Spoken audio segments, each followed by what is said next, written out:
How to delete projects on CapCut. Are you guys facing issues to delete your project on CapCut? If that's so, then this video might help you out. Without further ado, let's get started.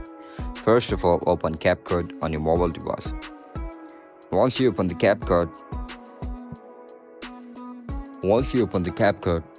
now select the project that you want to delete. Look at the right side of it where you can see this three dot icon or menu icon.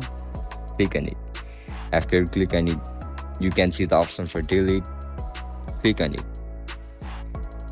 Now tap and move.